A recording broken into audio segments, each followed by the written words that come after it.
Here we have the rise of fascism. On October 31st, 1922, the Italian dictator Benito Mussolini was elected to power. Benito Amilcare Andrea Mussolini was an Italian politician and journalist who founded and led the National Fascist Party. He was the Prime Minister of Italy from the March on Rome in 1922 until his deposition in 1943, and deuce of Italian fascism from the establishment of the Italian fasces of combat in 1919 until his execution in 1945 by Italian partisans. As dictator of Italy and founder of fascism, Mussolini inspired and supported the international spread of fascist movements during the interwar period.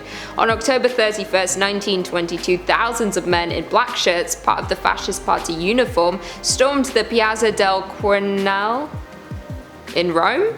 It was how Benito Mussolini violently took control of the government, eventually becoming prime minister and later dictator.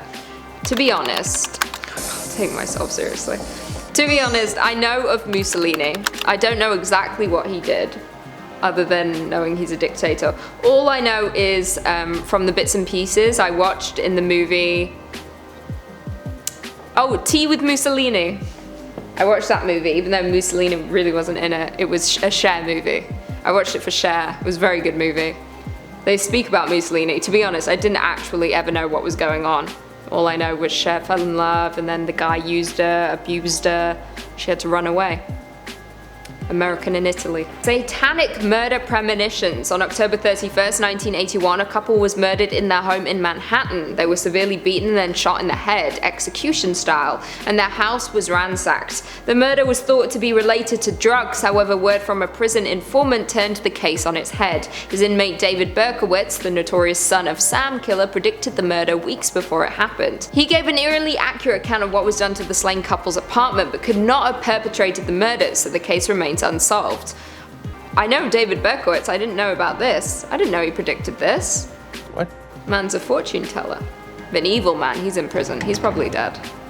But is this the case of like the devil made me do it? Oh no, he was the man, the devil made me do it. No, that's someone else. There's too many men who really just piss me off, to be honest. Anyway, I know little about you, David, but you can read the future. Good for you, stay locked up. Deadly decorating. On October 31st, 2005, locals in Frederica, Delaware thought that their neighbor had reached new heights with her Halloween decorations. A body hanging from a tree in the garden was thought to be a decoration for 3 hours before people realized it was an actual person. Oh, so did someone just like say, today is not my day, and then did that? Or was someone killed and then strung up? I think someone took their own life and then did it publicly to seem like a Halloween decoration. It's like that scene in The Wizard of Oz where people say that if you look at one frame you can see one of the Munchkins who killed themselves.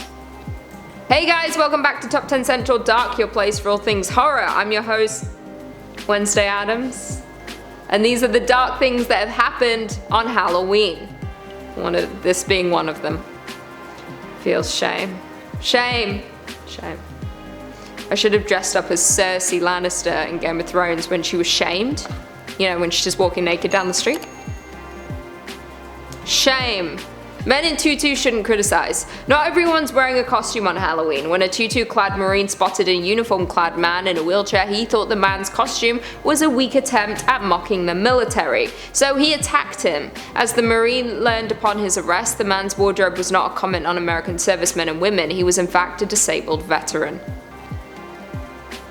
That makes me just really sad. I hate that. I hate anything happening to the elderly. They're so precious and need to be protected. They're just fragile and so innocent. Some, at least. But they can't defend themselves, so leave them alone.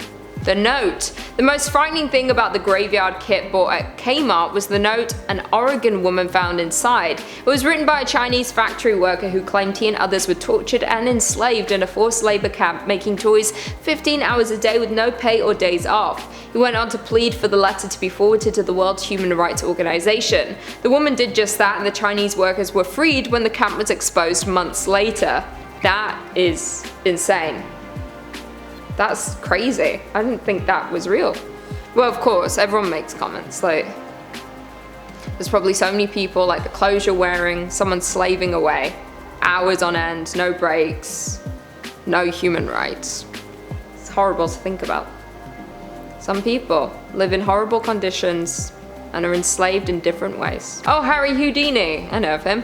Famed illusionist Harry Houdini died on Halloween in 1926 after suffering a ruptured appendix, though to some the story surrounding his death is shrouded in mystery. Houdini was teaching students in Montreal a series of tricks and mentioned that his stomach muscles were so strong they could withstand punches without injury.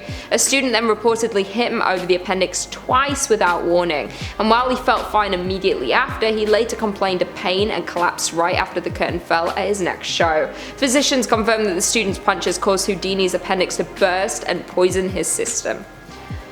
Man, am I right? They're like, oh, I can do this, I'm so strong, punch me in the face until I die. So stupid, Houdini. Magic isn't real, did he know? He knows now. R.I.P. Magic's not real. Don't even think David Blaine would be like, punch me in the gut. He knows. Oh, what's happening here?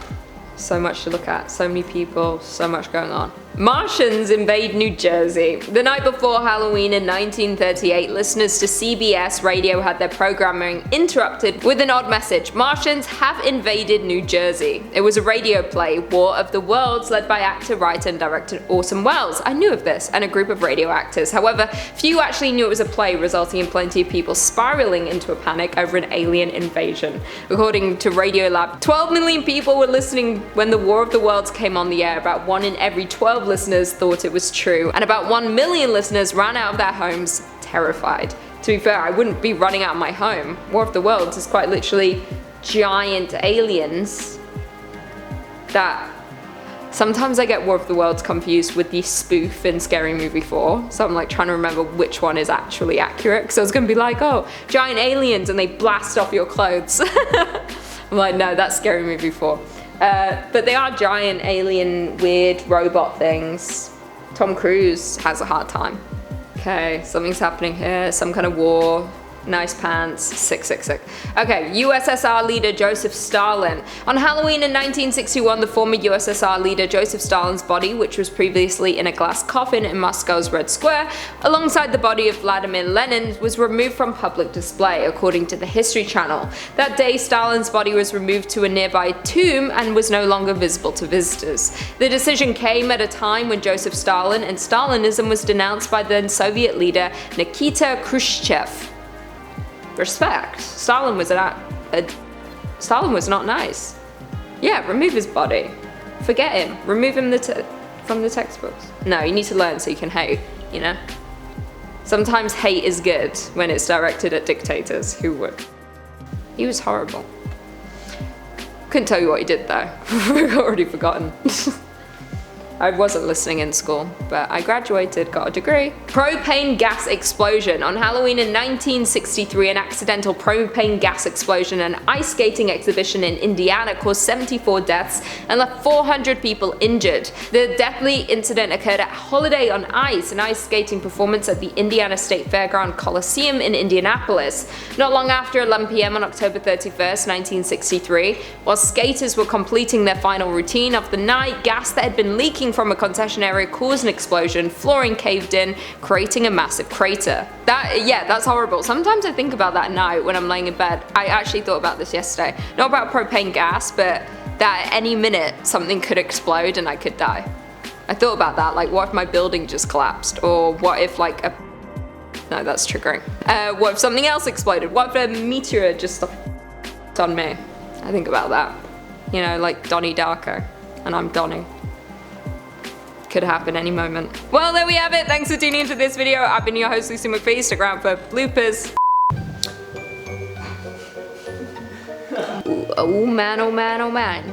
Okay, Benito Amilcar? He was Prime Minister of Italy from the March on Rome. Oh, I know him. David Berkowitz. Something. Okay, medals, sick, sick, sick. Men in tutus shouldn't criticize. Tutus. Tutus. Oh. Oh, I can't read that. Burned page. Okay.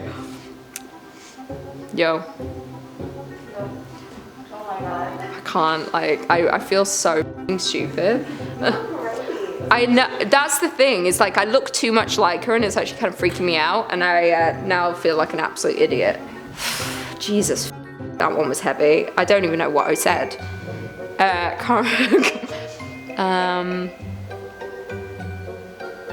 Don't really know what this one was about, do you?